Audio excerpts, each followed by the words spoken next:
Hare Krishna, welcome everybody. This is Krishna Dasa. So today we are going to continue chapter 2. And before we continue, I will say the prayers to Guru and God. Om Ajnanatimirandasya Jnananjana Salakya Chakshuru Militamena Tasmai Shri Guruve Namaha. Om Namo Bhagavate Vasudevaya. Hare Krishna. गुरुर्ब्रह्मा गुरुर्विष्णु गुरुर्देवो महेश्वरः गुरुर्साक्षात् परब्रह्मा तस्मै श्री गुरुवे नमः। तस्मै श्री गुरुवे नमः। तस्मै श्री गुरुवे नमः। Hare Krishna. So today we are going to cover slokas 2.31 to 2.37. So I think we sent the list of slokas already. Hope you have access to it. Now I will play the slokas. स्वधर्ममपि चावेक्ष्य न विकम्पितुमर्हसि धर्म्याद्धियुद्धात् श्रेयोऽन्यत् क्षत्रियस्य न विद्यते यदृच्छया चोपपन्नं स्वर्गद्वारमपावृतम् सुखिनः क्षत्रियाः पार्थ लभन्ते युद्धमीदृशम् अथ चेत्त्वमिमं धर्म्यं सङ्ग्रामं न करिष्यसि ततः स्वधर्मं कीर्तिं च हित्वा पापमवाप्स्यसि अकीर्तिं चापि भूतानि कथयिष्यन्ति ते व्ययाम् सम्भावितस्य चाकीर्तिर्मरणादतिरिच्यते भयाद्रणादु परतं मन्स्यन्ते त्वां महारथाः येषां च त्वं बहुमतो भूत्वा यास्यसि लाघवम् अवाच्यवादांश्च बहून् वदिष्यन्ति तवाहिताः निन्दन्तस्तव सामर्थ्यं ततो दुःखतरं नु किम् हतो वा प्राप्स्यसि स्वर्गं जित्वा वा भोक्ष्यसे महीम् तस्मादुत्तिष्ठ कौन्तेय युद्धाय कृतनिश्चयः. Okay, Hare Krishna. So another set of very profound verses. Let's see what wisdom Shri Krishna is teaching us through these slokas. So before we begin, maybe we can start with an introspective question. So I really want you all to think about a very tough choice that you had to make in your life. And the choice is between this. The choice is between the pain and struggle of performing your duty or doing what you think is right versus the regret of not having done it. So on one hand, you have to choose whether you choose the pain and struggle of doing something that is right or doing your duty, or you end up with regret. So which one would you choose? How many of you choose regret? Excellent. I think nobody chose regret. So you already, I think, are getting aligned with Krishna's teachings. Excellent. So for example, let us say you have to choose between providing care and education to your child, but it's not easy. It takes time, it takes energy, it takes money, resources. Or you don't do it and later on you can have the regret of not having taken care of them when they needed it the most. So the question is, which one would you choose? And I see that almost or nobody said they're going to choose regret. So I'm assuming everybody thinks that it is better to choose the pain now than to face the regret later. Excellent. So we are all aligned already. That's essentially what Krishna is telling Arjuna right now. So if you understand that question and if you understood your own choice, then you will understand what Krishna is teaching Arjuna. Because what people say, people who don't understand Sanatana Dharma or the Bhagavad Gita or Krishna, they will just say, oh, poor Arjuna, he was the nice guy. And Krishna is telling Arjuna, fight. So Krishna is the bad guy. He's making Arjuna, you see. But now you are understanding the real essence, the real teaching, the real wisdom. So Krishna is telling Arjuna, I know this may feel very hard for you right now, Arjuna, but I want you to think about the long run. He says, the pain that you think you will face, if you go ahead and fight, that pain is temporary. But if you don't do what you are supposed to do, if you don't fight, you will end up with regret, dishonor and regret. And he says, that is going to last forever. So the choice is either a temporary pain or permanent regret. See, that is the choice that Krishna is giving Arjuna. Very beautiful, very powerful. So here we come to this important term. This term, I think, is probably one of the most important terms. So many people ask, how do we apply the teachings of the Bhagavad Gita in our day-to-day life?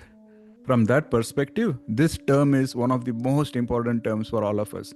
And the term is very simple. It is just Swadharma. Krishna uses this word here in these slokas. Like in 2.31, Krishna will say that he will say, Arjuna, as a warrior, it is your Swadharma to stay steady, unwavering, and fight this battle. So let us look at this word, Swadharma. And let us try to understand what Krishna is revealing. So Swadharma, you can say that it's made up of two words, Swa and Dharma. Swa means self. And one correction I want to make here, or one explanation I want to give is, when we say Swa as self, it is not the ego-based self. It is our true authentic nature, our inner self. The self that is our nature, which is based on gunas. We will talk about it more in detail later, where Krishna will very scientifically explain what our inner nature is and what decides our inner nature and all of that. And Dharma basically means that which upholds, sustains, and maintains harmony of existence. So together, Swadharma becomes the unique way in which you personally uphold the cosmic order. Maybe this sounds a little technical, but if I have to, use a funny and simple example, let's say you have an orchestra. In an orchestra, we have many instruments and we have many people involved. So you have a singer, you have a drummer, you have somebody who plays a violin. Imagine if, the drummer says, I don't feel like drumming today, or I'm going to, or maybe let us say even the instruments can speak. So the drum says, today I don't feel like sounding like this. I want to try sounding like a violin. The violin says, I want to try sounding like a flute. What will happen to your orchestra? Someji, that would be chaos. That is what chaos is, where there is no order. So if you can understand that, then Krishna is telling Arjuna that you are an instrument in the cosmic orchestra. We all are, each one of us. We are all an instrument in the cosmic orchestra. So we all have to play our part. We are all given a part to play. And if we don't play our part, we are disturbing the entire cosmic orchestra. See how powerful we are. So that is one of the reasons why that Swadharma concept is so important. And here, what is Arjuna's Swadharma? So he's a Kshatriya. Krishna is reminding Arjuna, you are a Kshatriya. What is a Kshatriya? Kshatriya it comes from the root word Kshatra. Kshatra means protection. So one of the key roles of a Kshatriya is to protect the innocent, protect Dharma, protect the society from getting into chaos and all of that. So a Kshatriya is not somebody who just fights for glory. That is a mercenary. A true Kshatriya is somebody who is fighting only for Dharma. And that is exactly what Krishna is reminding Arjuna here. Now, I think it will be better if we dive a little deeper into this concept of Dharma.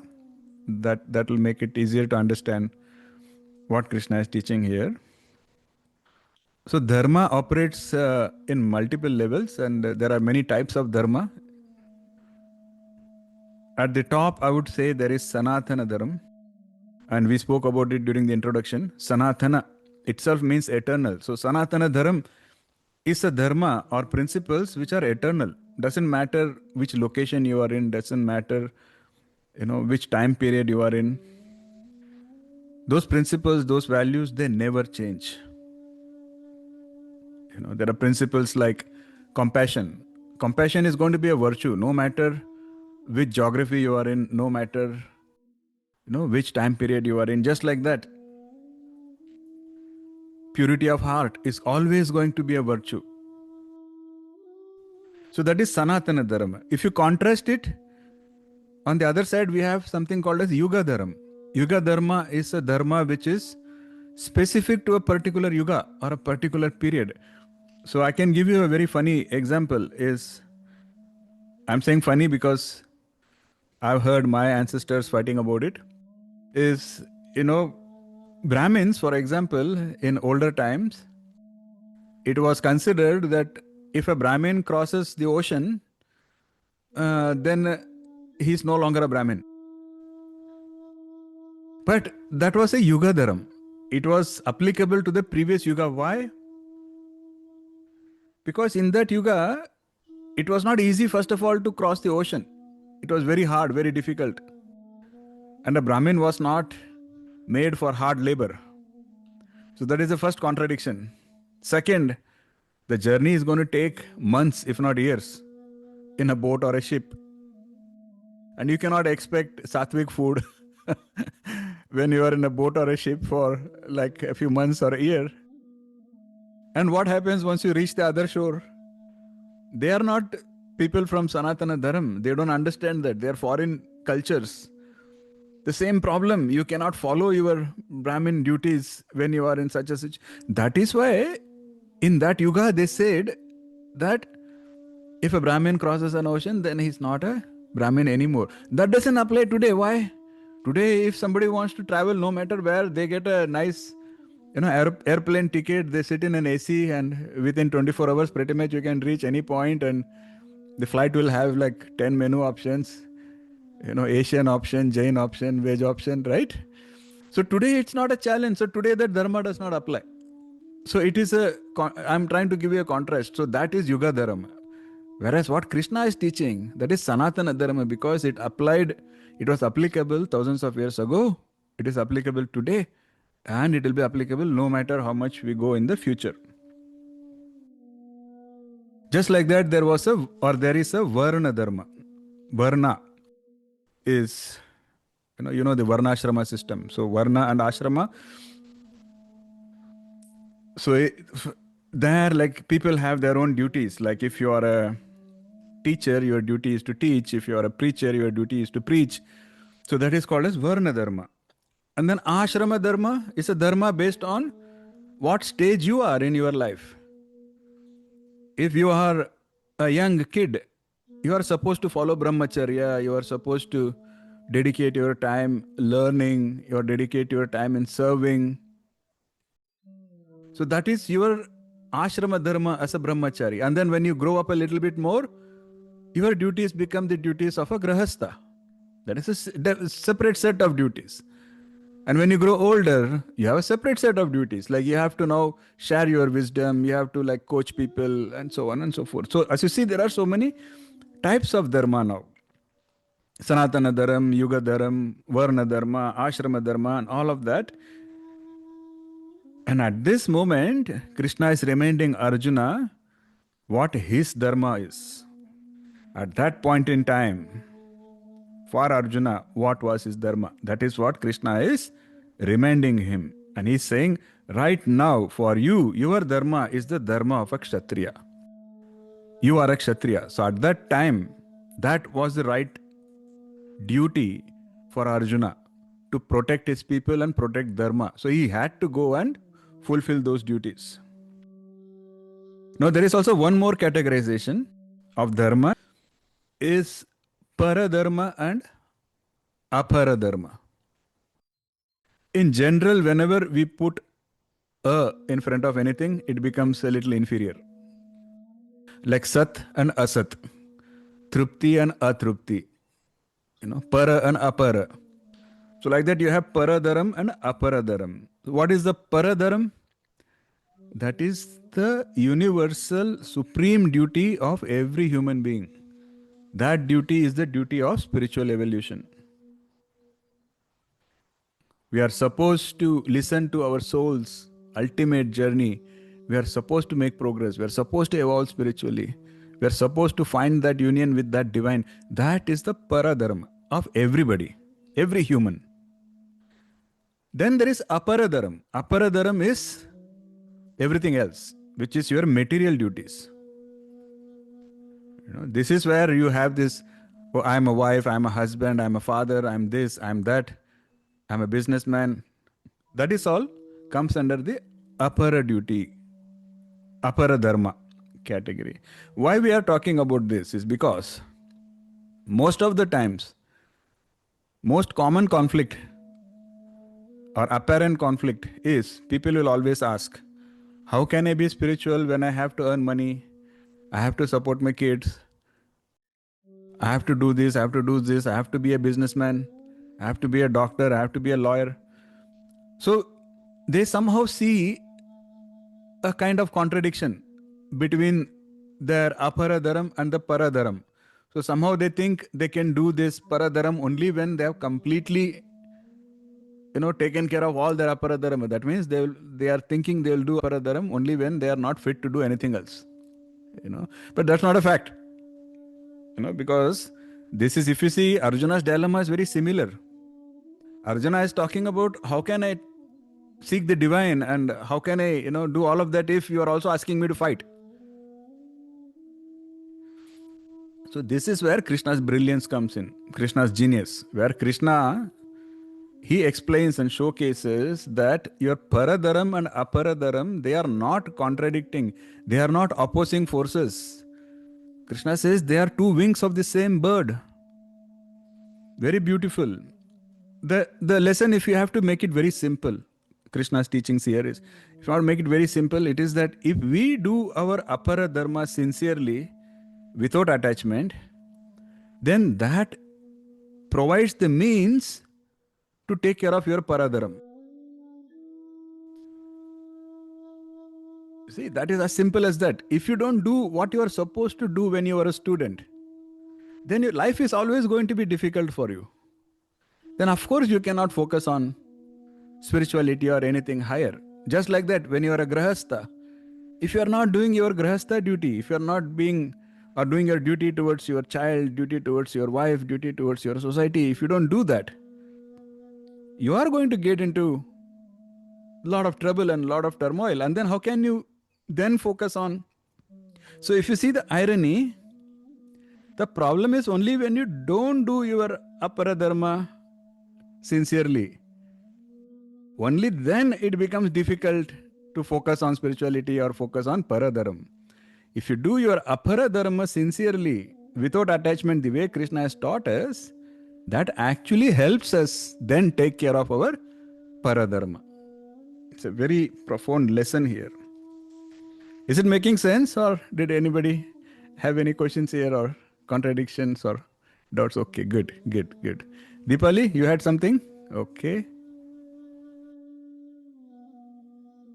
Sorry, Guruji, while I take your point, but very often if you're in trouble in your apara dharma, don't you move towards spirituality? Would it be right to say that? While I agree to your point that you have to do your aparma so that you can focus, but it could be the other way around also, that you have a lot of issues there and there.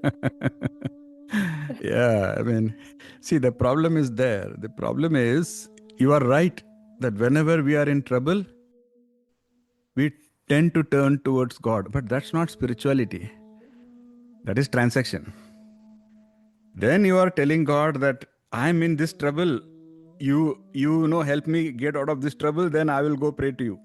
You see the point, or the other way around. I'm praying to you so that now you can help me. You see, that is not true spirituality. That is just transaction. But if you take care of what you are supposed to do the right way, if you are successful, Krishna wants you to be successful. Krishna wants Arjuna to be successful. You see, if you are successful, then you will have the means to practice spirituality the right way. Not as a transaction, but as a divine duty. You see the point?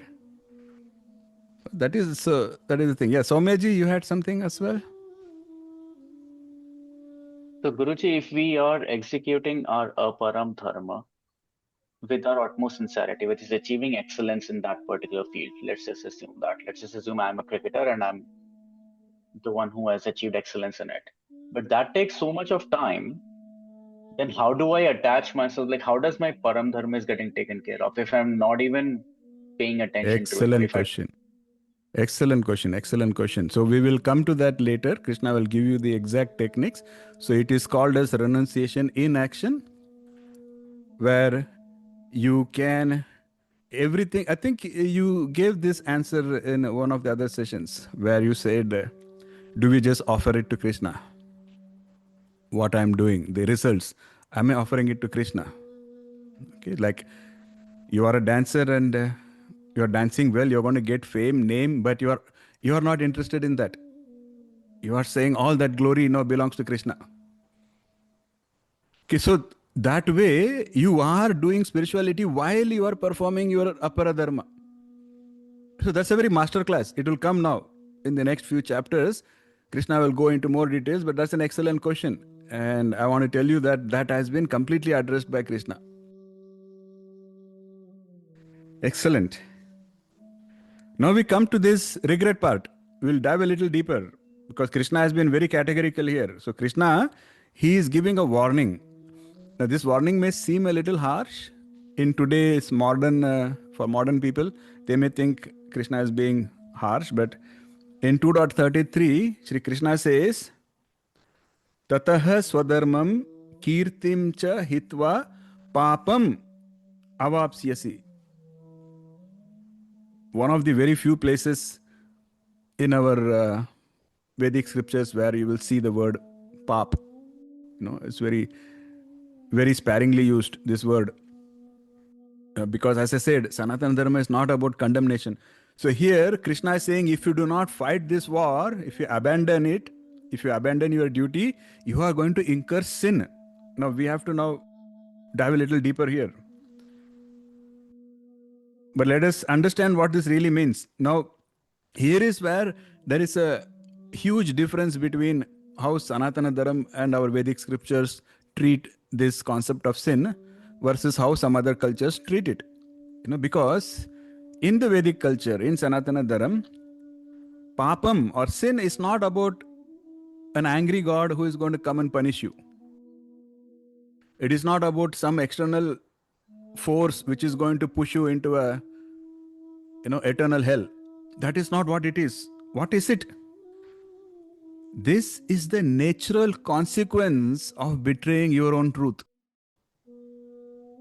It is a wound that we inflict on ourselves when we know what is right but still choose to do what is wrong, or when we know what is right and still choose not to do it. Now let me give a very silly example.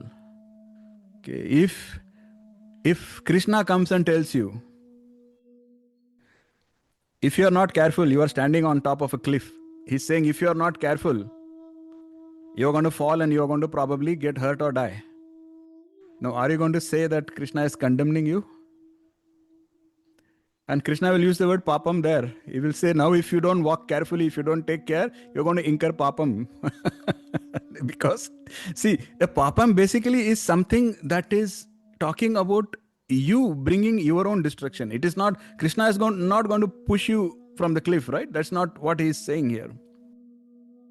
But what is the other subtle part to understand? If you slip from a cliff, you are going to fall down. Is it the fault of a god? Is it a god who is punishing you now? It is just a law. Here we call it the law of gravity. There is no other way. If any object doesn't have anything supporting it, it has to fall down. It's a law. That's what Krishna is talking about here. Krishna is saying, if you abandon your duty, then it is papam. Papam means it is that law through which you are going to inflict harm to yourself now. See, in modern psychology, it is also called as moral injury. It's a term used in modern psychology. Like you might have heard, especially it is used in relation to veterans, war veterans.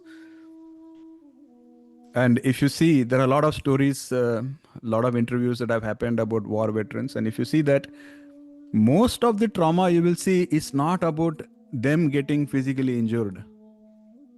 Most of the trauma would be about, I could have saved my fellow soldier, but I failed. I could have done something to, even if you look at parents, many parents, their biggest trauma would be, I could have done something for my child, but I didn't. Or if you look at, young people, they would say, I could have done something for my parent when they were alive, but I didn't. But now it is too late because their parents are already passed away. That is what is called as moral injury. Which is a God coming and making you feel hurt? No. We get into the natural state of hurt. That is the kind of papam here Krishna is talking about. Purvaji, you had something? Yes, I wanted to ask you a question. So you were talking about the cliff and the fact that you said that what we have to do is right? Like, so there is an expectation that there is the danger of falling, but we have to be careful, right? That is what you said. But at the same time, things happen, life happens. What if at that moment you feel dizzy because of the view and that is beyond your control and you fall down? How would you decipher a situation like that? Yeah, excellent question. This is exactly what most of Bhagavad Gita is. Most of Bhagavad Gita is how to avoid being dizzy when you are faced with the struggles of life. That is the teaching pretty much. Previously, that's what we spoke about equanimity. Right? Mata sparshestu kaunteya shitoshna sukha dukkhada, if you remember. So that is exactly what Krishna is teaching us. He's teaching us doesn't matter what kind of struggles you are facing, what kind of challenges you are facing, how can you face it calmly without feeling dizzy or without falling? That is the teaching. So if we follow the teaching with faith, then Purvaji, that answers your question. And that is pretty much what we are doing in Bhagavad Gita.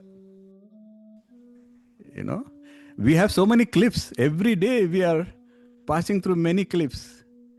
Moral cliffs, ethical cliffs. Aren't we? And if we get overwhelmed, then we tend to make mistakes, then we tend to fall. And that is exactly what Krishna is saying. Now, if you read it the other way, Krishna is saying that if you follow my teachings with faith and with the right mindset, you can escape from the cliff, but you choose not to follow. Then you get dizzy and you fall. Now who is to blame? So that is the whole teaching here. So I'm glad you asked the question, because that helps me explain it in a different context. I hope that satisfies you, Purvaji, for now. Sure. Thank you. See, so I was talking about these veterans, and countless veterans have said that our physical wounds don't bother us that much. But these moral wounds, they stay a lifetime. They don't let go of us. It's the other way around. Those veterans are not able to let go, but that is the problem. So it's not just about a battlefield. Let us say you are a teacher and you see one of your students getting bullied. Your job is to try and protect that kid but you don't do anything because you are only worried about I'm going to get into trouble or it's going to cause me some unwanted nuisance, and you don't do anything about it. See, that's a choice you make. Now that creates a moral injury. It is going to haunt you later in your life. It is going to cause a lot of hurt. So when you refuse to do what is right, that is where Krishna uses the word papam. Because that papam is something that is causing you to hurt yourself in the long run.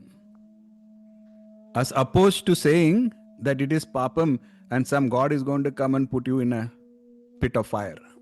See the difference? So here it's a very empowering concept. And another very important thing to keep in mind, papam is not just about doing what is wrong. Papam is also not doing what is right. So first, don't do anything which is wrong. Second, wrong means adharmic, not aligned with dharma. And second, don't avoid doing anything which is your dharma, aligned with your dharma. You take care of both of these, then there is no papam. Somaji, is it the same topic or another topic?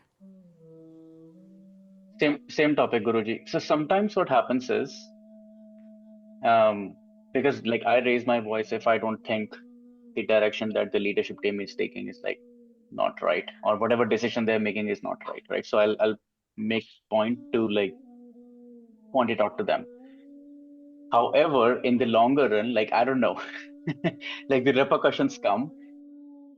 So sometimes like I slip into the mindset of thinking like if I wouldn't have interfered, I would have kept my job a little bit longer, or I would have been in the good books, right? And right now, because of me constantly pointing out some things, I'm not in the good books. So how to manage that tussle? Yeah, there is no simple, straight, prescriptive answer for this. The key is to going back and understanding what is your swadharma. Okay, are you expected to set the direction for the company? Is that your duty at that point in time? If it is, then don't rest until you have made your point. Whether they listen or not listen is not up to you, but whether you have made your point. And second, make your point not from a position of ego or pride, but make your point very objectively, out of compassion and understanding. Okay, most of the times, if you make your point from a position of compassion and understanding, it is very rare for the other person to take offense. You see? So first of all, what is your swadharma? And second, how do you do your swadharma?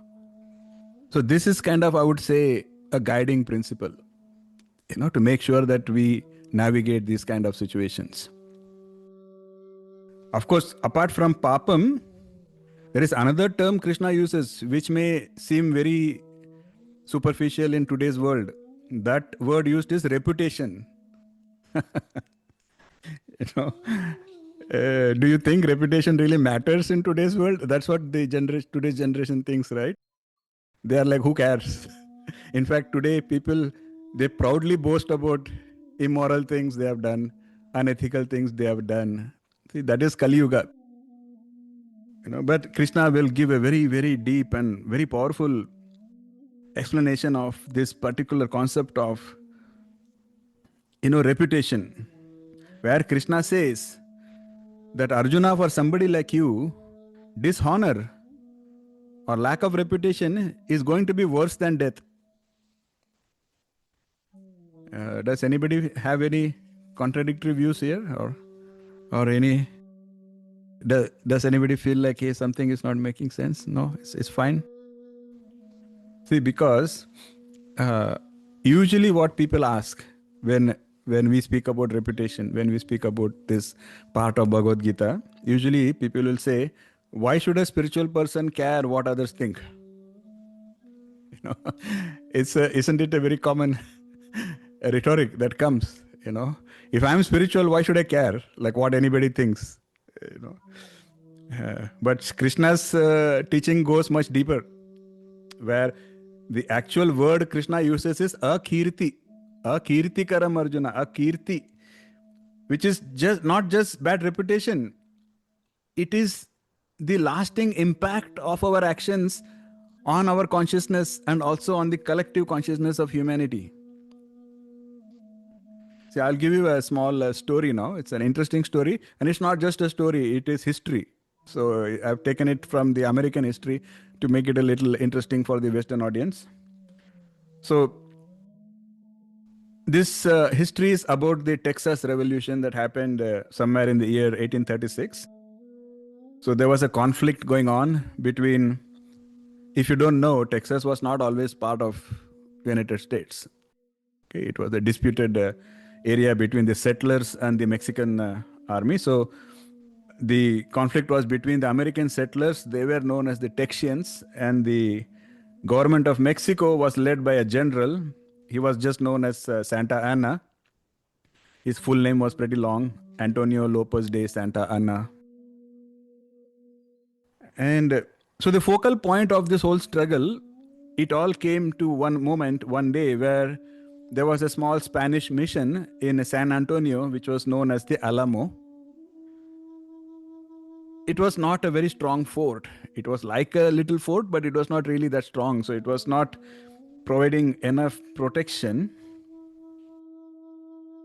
It was very challenging to defend using Alamo, but still, inside that Alamo, there were fewer than 200 rebels. They used to call them rebels, the guys from Texian side, you know. So you have 200, these numbers may not be extremely accurate, but for the sake of the explanation of this concept, let us take it that there were 200 Texian rebels, but they were surrounded by thousands of professional Mexican soldiers. And the commander of these Texians, it was a person, his name was Colonel William Travis. Very young officer, 26-year-old.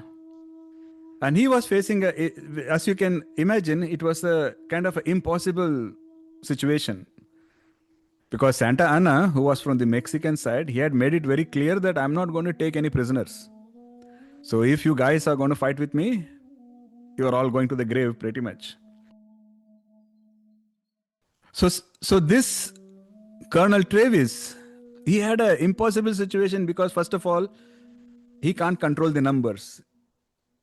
He had what he had, and the Mexicans were many times more in numbers. Now what should he do? Should he try to escape and run away? Try to find a way to escape and run away? That was one option in front of him. Second option, should he surrender and take a risk? Because people had already said that Santa Anna does not want to take prisoners. So surrendering is a risk. Maybe they show mercy, or maybe they will still go and kill his soldiers. What was the third option? Just go all in. Go fight as much as you can and fight till the last man. So Travis understood that it was an impossible situation, and these pretty much looked like his options. So it sounds very dramatic, but this is how it is written in the description of this event. Is he takes his sword and he draws a line in the sand there, and he was telling his soldiers that whoever is willing to follow me into this battle, which is almost certain death, cross this line. So in a way, he was making it a choice. He was saying, whoever thinks they are willing to fight to death with me, they should cross that line. It is said that he even had some injured soldiers on his side who requested that somebody please carry me over the line to the other side. So there's so much followership he had. People had so much of faith in his leadership. So it is said that not a single person hesitated. If there were 200, all 200 crossed the line. So they all told Travis that, Colonel, we are with you. Now what happened later was pretty much, it's not a very, there is no miracle here. The numbers were not in their favor. So the battle was very harsh. They fought very bravely. All of them died. Now you may be thinking, what is the point of this story? Right? But what happened later was the magic. Because their story of brave sacrifice, their story of performing their duty for what they considered was right, even in the face of death, certain death, that spread like wildfire. Now, you know, so there was the war cry of "Remember the Alamo." That became a very popular chant, and it is said that this Josh, this kind of, how people felt, how the other soldiers felt when they heard this. It is said that that is what eventually led to the Texan victory. Because now, when people are fighting, the remaining people, when they came eventually and when they were fighting the Mexicans, they were not just fighting a war. No, they were fighting with a purpose. And they were fighting for the people who sacrificed their lives. And that is how they won. Now imagine if Travis had made the other choice. Imagine if Travis had chosen just to choose the easy path and somehow find a way to run away and escape. There would have not been any "Remember the Alamo." Instead, what would have happened? Everybody would have spoken bad about him. But what is the worst thing that could have happened? Travis may have lived another 40 years, but would he have enjoyed a single day of that life?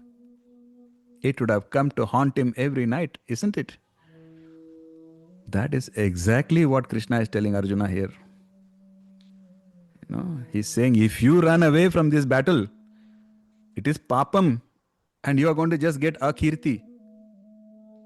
In other words, you have an opportunity to lead by example and encourage and motivate countless people who are going to come after you. But if you choose otherwise, you are going to inflict self-harm. It's not going to be good for you. It's not going to be good for anybody. So very, very beautiful and powerful. In this context, I think now if you look at the story of Arjuna and Karna, I know in modern world, people like to glorify Karna more. But if you look at it from this perspective, you will see the Mahabharata is giving us a very powerful comparison. Both Arjuna and Karna had very similar, parallel lives, I would say. Both were archers. Both were in the royalty. Both faced discrimination. Both faced challenges. Both had to fight for recognition. What was different was how they responded. How they responded to similar circumstances. That is where the key difference is. Karna's life, it began with abandonment. As you know, he was born to Kunti, and Kunti had to abandon him. So he always grew up with a burning desire to prove himself. He wanted to show that I'm worthy. He wanted to be known as a Kshatriya. And when Duryodhana offered him the friendship and recognition, Karna got attached. Karna bound himself to that prince, even though he knew that Duryodhana was walking on the side of adharma. Arjuna faced his own battles, his own trials. Arjuna was exiled.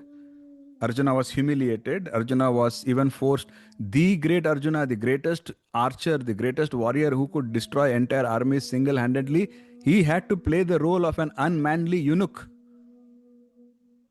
When he was in Vanvas, to hide his own identity. How humiliating is that? But he went through that. He also had the bitter taste of injustice, but he never let it make him a bitter person.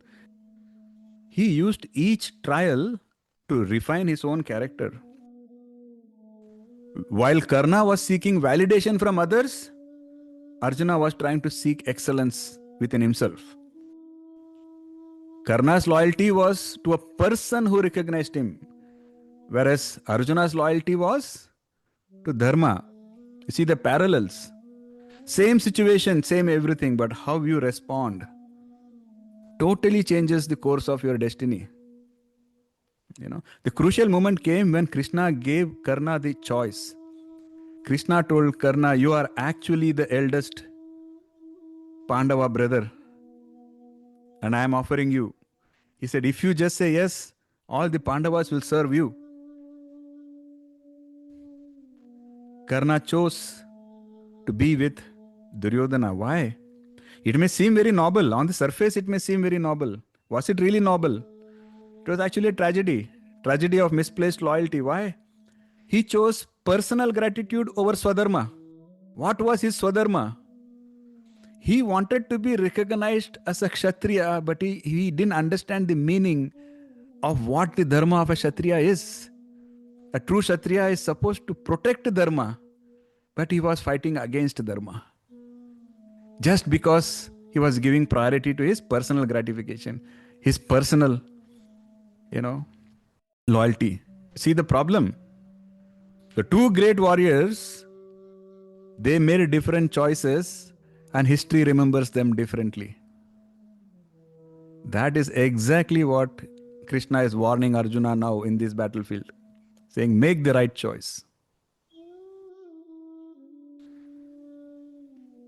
So we spoke about Swadharma. We spoke about many types of Dharma. I would also want to quickly touch about Karma. I'm thinking whether I should go into Karma now or should I still have a few more things to cover. Are you guys okay? Would you have do you want to? Okay, I see some thumbs up and it's okay. Then let us do this. I'll try to make it a little shorter. At the same time, I will keep it effective, because just Dharma you cannot understand unless you also understand Karma. Karma and Dharma, they have to walk together. So the principle of karma is very simple. It is cause and effect. Every action that we perform, doesn't matter good or bad, they will have a reaction or a consequence. That reaction or a consequence may happen right now, it may happen tomorrow, it may happen after 50 years, or it may happen in your next birth. You don't have control over that. So we need to understand what this karma is. Karma itself is of three types. One is Sanchita karma, one is called Prarabdha karma, and one is called Kriyamana karma. It is all karma, it is just categorization. So Sanchita karma pretty much means it is your master account. It is the karma that you have generated over multiple lifetimes, countless lifetimes. All of that together, the master account, that is your Sanchita karma. Prarabdha karma is when you took birth, this particular birth, what part of that karma was assigned to you? Because karma has to be worked out. Okay, karma is like an account. If you have a positive account balance, you are supposed to spend it. If you have a negative account balance, you are supposed to pay it back. Okay, that is the rule of the game. So Prarabdha karma is, what is that ledger? Ledger means the accounting book where you have debit and credit. So what are the debits and credits you are sent with? That is the Prarabdha karma. And see, the Prarabdha karma, when we say it is a collection of both good and bad karma. Nobody takes a birth only with good karma sent to them, and nobody takes birth with only bad karma sent to them. It is a mix. And that is why the wise people have said that we have to accept the hardships that come in our lives. Instead of getting into a victim mindset, or instead of getting into a, bitter mode, you have to have this acceptance that most of the hardships that come in my life are because of my own prarabdha.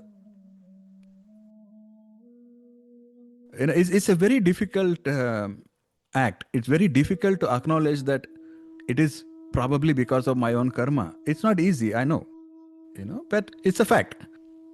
That is why, Rumi is a very great poet. And Rumi said that the moment you accept what troubles you have been given, the doors will open. So, in other words, you are supposed to do 10 push-ups. Now, if you are going to look at it as a punishment, you are going to feel bad, you are going to feel pain, you're going to feel depressed. But if you do it thinking, it is going to make me stronger. That is pretty much people pay money and go to a gym and do the same push-ups, right? But what is the difference? That's because now they are accepting that. Once you accept, those troubles strengthen you. If there is resistance, those troubles weaken you. Very simple but very profound. This is prarabdha karma. And in this life, what karma are you generating? That is your free will. Your free will, only is your free will. You cannot do anything about your prarabdha karma. So people have this question. Is there a destiny? Is everything written? Or do I have free will? Somebody says, everything is free will. And somebody says, everything is destined. But Krishna says, the real answer is, it is a combination. Your prarabdha karma is something that you cannot change. You can call that your destiny, but your kriyamana karma is something entirely in your hands. That is your free will. That is why we keep talking about choice. So many times we said, what you choose, what is your choice, right? So we will later on read more when we read about Bhakti Yoga, which will come later. It is said that when we truly practice Bhakti, when we truly progress on the path of divine love, the Lord will take care of your Sanchita karma. The Lord has the power to wipe out your Sanchita karma. And you will automatically be in the right mindset, so you will not generate any negative kriyamana karma. However, the prarabdha still has to be fulfilled. Prarabdha, in some cultures, they will explain the prarabdha karma as a arrow that has already left the bow. Now, there is nothing you can do. It has already left. Okay, so the arrow has to go the distance and then it will fall. See, just like that, your prarabdha karma, that is why advanced practitioners will always say, don't pray to God and don't tell God to take away your difficulties, because in a way it is like telling God, I don't want to deal with my prarabdha karma. But that is a divine law which doesn't work. Instead, when you pray, tell God, give me the strength to overcome my difficulties. That way you are in a mode of acceptance. You are accepting the troubles and you are asking for strength to face it. And those prayers are always powerful and those prayers are always answered. The prayers that you think are not answered mostly are prayers where you just want the difficulties to go away. So there you are asking for something. It is like saying, God, I'm going to jump from this building, but make sure that gravity doesn't impact me. See, that cannot happen, because that is a law, and a law means it is impartial. It has to work for everybody the same way. You see, it's so powerful, these concepts are. So there is a very beautiful movie. It's called The Groundhog Day. If you have not watched it, I would request you to watch it. Groundhog Day. Very nice movie.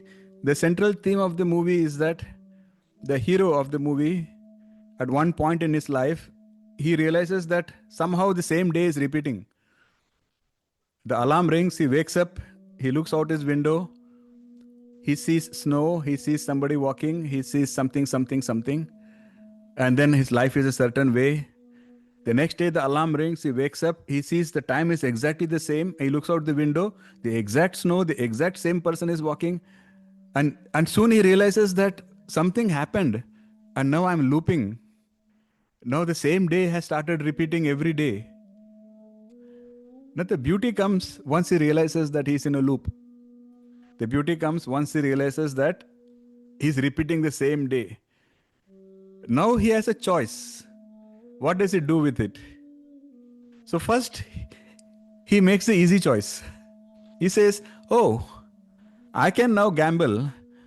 I can do whatever I want. I can steal. I can do pretty much anything I want because it won't matter. I'm again going to get a fresh day. I'm going to again get a fresh start. So why don't I just go and fool around? He's like, I can even take a car and crash. Doesn't matter, because I know that tomorrow again I'm going to be, given the same day again. You see his choice. And he gets totally tired at some point. He's very tired. Because no matter how much he's fooling around, no matter how many unethical, immoral things he does, he sees the same day repeating again and again and again. At some point, he starts thinking, what is the point of this now? He's tired now. He wants it to stop, but it won't stop. And one fine day, he starts doing something good. He starts trying to be compassionate. He starts trying to be kind. You see how the movie goes. And eventually, when he uses that free will in the right way, that is when the loop breaks. And finally he figures out, oh, now it is no longer the same day, and he's relieved. That is a very symbolic message, because our life is like that. We keep on getting human births.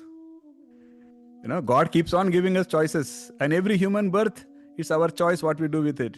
It's my life. I want to enjoy. I want to party. Okay. You're going to again have the same human life again. Whatever suffering you suffered, you're going to suffer again. Now it's your choice again. So when will that cycle break? Once you realize this, and once you make the right choices. And if you now go back to Krishna's teachings, it is all about choice. He's asking Arjuna to choose what is right. He's not holding Arjuna by the collar and saying, I am telling you to fight, you fight. I'm not going to let you go. He's giving Arjuna the wisdom, and then he's telling Arjuna, use your free will and make the right choice. And that is a message for all of us. We are all Arjunas fighting our own Kurukshetras, right? So I have a small practical exercise. I'm wondering whether I should do it at the end or whether I should do it now, because we may have another... it's already 8:40. We may have another 15 minutes of... Yeah, I think it will be too much. So what I can do is, I still have a lot to cover, but we can take it as part 2. Now I can go to the experiential exercise. It is a practical exercise that may take 10 minutes or so. Are you all okay with that? Okay. There is no breakout rooms here, because this exercise is for each individual. It is how it helps you. If you are in a hurry, if you have other job tasks, if you have to go, that's okay. You can drop and leave. But whoever can, you can stay back and let us do this exercise, and it will be very impactful. I will also share the exercise in my notes, so that if you want to do it at your own pace, you can do that as well. Okay, are you all ready? Can we start this small exercise? You need to have a journal or something, some place where you can write something. Okay, that is how this will work. Okay, unless you are like Ekansh, who can write in his mind, Arey, Ekansh is here. I didn't see you, man.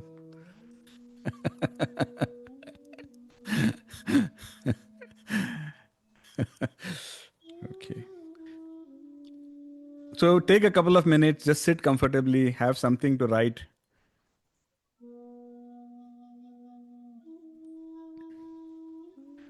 Once you're ready, just take some deep breaths, because we want all of you to be relaxed. And this is an experiential exercise. This is something that's going to help you get your own revelations. That is the whole idea here.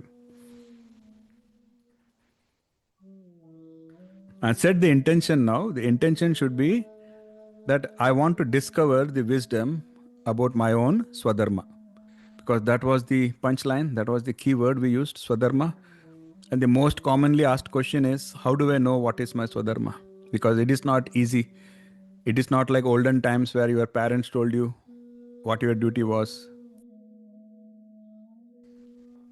So now we can start the exercise. Write down 3 current duties or responsibilities that you find is challenging.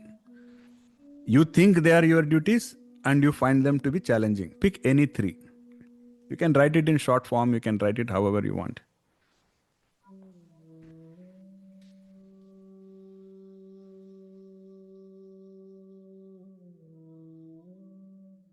If you can't think of 3 duties, think of 2, doesn't matter, but at least 2 or 3 duties would be good. But however much you can remember, write it down. And we are talking about duties that you are finding to be challenging, hard or challenging.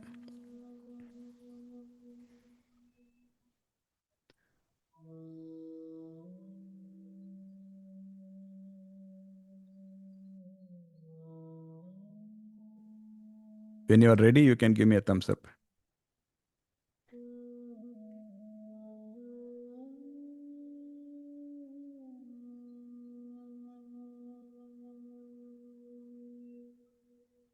Okay. Our youngest member is the most ready. Excellent.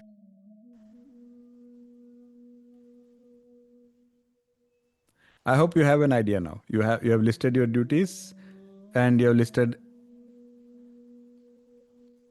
what you are resisting about it. So once you have identified your 3 duties which you find challenging, for each of them, honestly note down what is it that you are resisting. For example, it is very expensive, or it is taking too much of my energy, or it doesn't feel pleasant. What is it that you are resisting, that you put for each of those 2 or 3 duties that you have called out as challenging?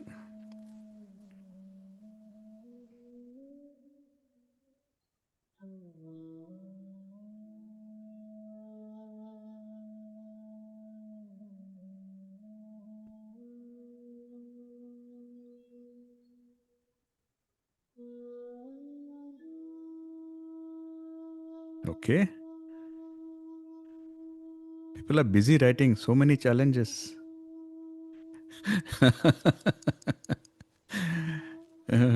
Okay. For now, you can write it in shortcut and say what challenges you face. And then later on, I would like you to take this and offline during the coming week, elaborate on it. And this will be your guiding, it will be your guide. It will really guide you to center yourself and get a true understanding of your Swadharma, which is the basis of future spiritual growth. So once you have written honestly, what is it that you resist for each of those duties, each of them now give a rating, resistance level from 1 to 10. 10 means absolutely I cannot stand it. 1 means I'm slightly finding it annoying. you know? So put a rating now, resistance level, for these 3 duties that you called as challenging, and you just said that you have this resistance. For each resistance, put a rating level from 1 to 10, how strong that resistance is.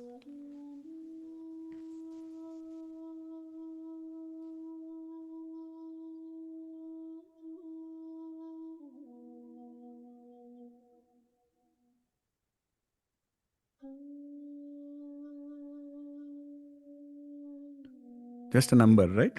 1 to 10. Is anybody here having a resistance rating of 10 for all the... I'm happy. I'm happy to see that nobody has a resistance level of 10 for everything. Okay. Now, do you see any patterns? When you look at your notes now, when you look at your own, what duties you thought were challenging, what is it you are resisting, and what is the resistance level for all of them? You don't have to tell me, but introspect and ask yourself if you are seeing any patterns there. I'm sure some of you will see some patterns there. No, that's going to be your guiding star.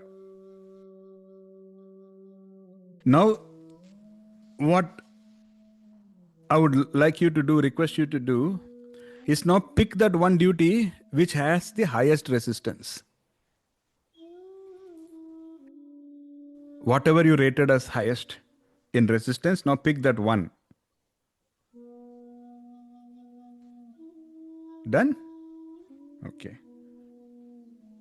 Now, for that one, I would like you to note down some questions, and you can either find the answer right now or you can introspect more later. For that one which was the most resistance, which had the most resistance, the first question to ask: what quality or virtue can this duty help me develop?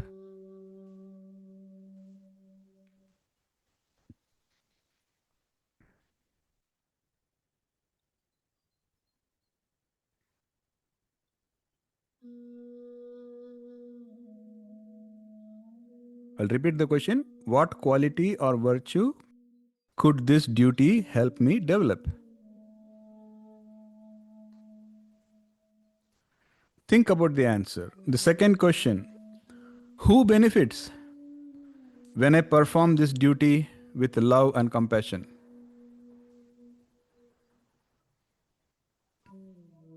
So I'll repeat the question. Who benefits when I perform this duty with love and compassion?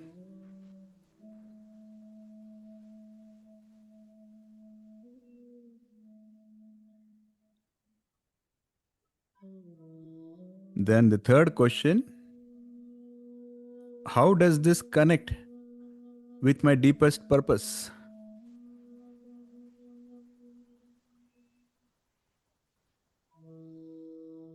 How does this connect to my deepest purpose? These are the three key questions. You will be amazed how the answers to that question reveal what you are supposed to do, why you are resisting it, and why it is so futile to resist. Once you have done all of that, you will have to introspect. And once you introspect, take down this bigger question. The bigger question is: how will you approach this duty differently this week? Because you have just done the introspection, you got some insights. Now ask that question: how will I approach this duty differently this week?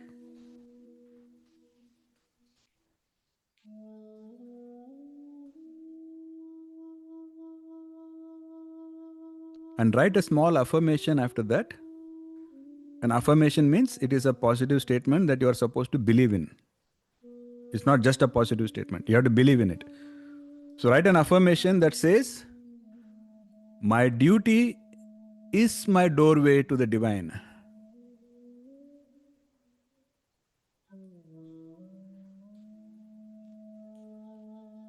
My duty is my doorway to the divine. That is how you reach the divine. Isn't it powerful? Now I will tell you where you use the satsang the right way, the most powerful way. Is pick any satsang member, anybody who you trust, anybody who you have faith in, who you can be open with. You can choose me as well if you want to, or anybody else in the satsang. Pick anybody and share this commitment with them. It is a kind of accountability you are creating. And whoever you are sharing with, it is their duty to remind you now. Hey, you said you're going to do this duty differently this week. What's the status? Have you done it? Very important. That keeps you honest. That provides accountability in a safe space without any judgment. Now, like they do in the courts, you should place your hand in your heart, and you have to say, I make this commitment to myself. This is my commitment for my own growth.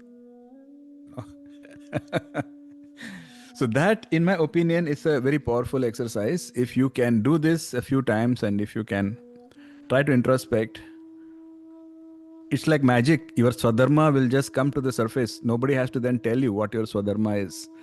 It will just become obvious. You will become an expert in identifying your Swadharma in any situation once you practice this kind of introspection, this kind of diving deep into that, and this kind of making yourself accountable. So with that, I can stop talking now. Hare Krishna. If there are any more questions or comments, I think I can open the floor. Purvaji. So so my question is, and this question was from a little earlier in the conversation or the talk that we were having, that you were doing or saying, what if you are not sure what is the right thing to do in a particular situation? Then how do you navigate yourself? No. See, what you are not sure is how to react. That's a different problem. But you should always be sure what is your duty. That is Swadharma. Like you are a teacher, your duty is to teach your students. There is no doubt. There cannot be any doubt there. You are a mother. It's your job to protect your child as long as they need your protection. You are a doctor. It's your job to treat your patient regardless of how annoying they are, regardless of what race or what religion they are from. That is your duty. Wahan pe you have to get that clarity. It will come. But the doubts will always be. You are talking about is about situation and reaction. So for example, you said that, don't do the wrong thing. Correct. Right? You said that. Just give me a moment. I made some notes. So I want to look at the notes. So you said that but also don't avoid doing the right thing. Yes. What if you are not sure of what is the right thing to do? That is what takes practice. That's what this exercise is a starting point. This is how you figure out what is your Swadharma. Sometimes, the right thing there could be options in what is the right thing. And if you are not sure, then you could land up making a mistake by just not being sure of the right thing. Yes. See, there are technical answers to this also. I'm trying to give you a very simple, heartfelt answer. But technical answer is, this is what Dharma is all about. This is what Sanatana Dharma is all about. This is what Krishna is teaching throughout the Bhagavad Gita. That there are virtues that you have to align yourself with. Virtues like ahimsa, satya, virtues like being selfless, virtues like, doing what is good for not just me, it's not selfish. So you have to ask that which of my reactions aligns best with these principles. Okay. And then take that action, and that will be your right thing to do at that given instance. But even before that, even before asking the question, you have to know what is your duty. You get me? Like for example, I get what you're saying because there are times like you said earlier, you have to have the calm frame of mind, right? That's what the Bhagavad Gita is all about. You cannot afford to have dizziness, otherwise you'll fall off the cliff, for example. That is a different thing. But again, sometimes in life that you come across circumstances where there are multiple ways to get an outcome, and you're thinking, I want to do what is right, but at the correct. same time, what is right could be a matter of perception.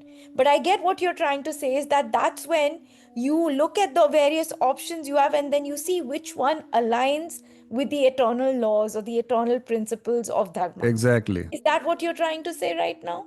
Exactly. Okay. And that is the science that is being taught in the Bhagavad Gita throughout. Okay. But the point is, if you are a teacher and if somebody says that there are, combatants who are entering the border, you don't run out with a gun in your hand to shoot them, because that is not your Swadharma. That is the Swadharma of a soldier. Correct. So that comes first. Understanding what is your duty first. Once that clarity is there, everything else follows. And then, yes, follow these guidelines that have been given in the Sanatana Dharma in Bhagavad Gita. Like later on, Krishna will list 21 virtues. So we just have to use that as our guidelines on which of my decisions is aligning, which of them is not aligning. In fact, that is the next beautiful lesson I was going to give you. We are just a bit over time, but I will continue there in the next session. So good question. Thank you, Purvaji. Thank you. Sharmaji, you had a question? Yes. So what's the difference between Swadharma and Aparadharma? Aparadharma, as I understood, was my material duty, which will be similar to my Swadharma, what I do in the world. Is there a difference? Yeah, definitely. Swadharma just basically means what is your duty based on your nature. Right? Okay. Like, for example, your nature is that of, kindness and compassion. Please become a teacher or a preacher. Your nature is more intense and your nature is physical strength, then please go, become a soldier. So on and so forth. So that determines what your Swadharma is. Apara dharma and paradharma, that distinction is only a categorization that says your material duty versus your spiritual duty. And there, the paradharma is the same for every human being, whereas the aparadharma is contextual. Like if you are a father, you have a different aparadharma. If you are a businessman, you have a different, depending on the context, you will have different dharma. All aparadharma says is, it is that dharma which is not directly about the divine, but you still have to do it. And Krishna will say that by doing it the right way, you can then enable yourself to better do your paradharma. That is all. So can we say that Swadharma will be dependent on your gunas and sanskars? Exactly. That is how it was meant to be. That was the whole basis of Varnashrama. That was the whole basis of the caste system. Where it was not based on where you are born and your birth, it was based more on your gunas. So, and yeah, we will come to that also. Krishna will explain that also later on. So thank you, sir. Good question. Thank you. Chitraji, you had a question? Yes, Guruji, just in context with what Purvaji was asking, I just wanted to add, in addition to everything that you said, that when there is absolutely no way for one to understand what is the right path that aligns with Dharma, then in that case, to reach out to a spiritual guru or a coach or a mentor like you, or even a spiritual buddy or a satsang member. So that is also another way to find the answers if one is not able to find it within themselves that aligns with Dharma. Absolutely. I think we discussed this in the previous session where we said, if you have to go for a vacation, you go get the help of a, travel agent, just like that. But you should know who to approach for what. That is where Viveka comes as one of the prerequisites, discernment. So knowledge, that is where it is helpful. But once you have the knowledge, once you know that you are supposed to reach this guru or you are supposed to reach that saint, then are you reaching there with surrender? That is Krishna's message. We will talk about it later. Pariprashnena, pranipatena, sevaya. So he will say how to approach seeking guidance. And you are right. That is another way to get guidance. What is the ultimate goal? Ultimate goal is, Krishna will also say the same thing. Vedanta says the same thing, is the best guru is right inside us. The highest guru is right within us. That is our own higher self. And all of this Bhagavad Gita, all of this knowledge is helping us discover that guru. And for that, you may need help of an external guru for sure. But the ultimate goal is to realize that inner guru. And once you do that, your job is done. Then you cannot falter, then you cannot, go astray. So, okay. Excellent. Hare Krishna. It was a beautiful session with a lot of interaction. I really appreciate and I'm grateful to each one of you for making this session so lively. And your questions are helping others too, just like Arjuna's question is helping all of humanity today. So I appreciate all these questions and my best wishes for a wonderful day and week ahead. Hare Krishna.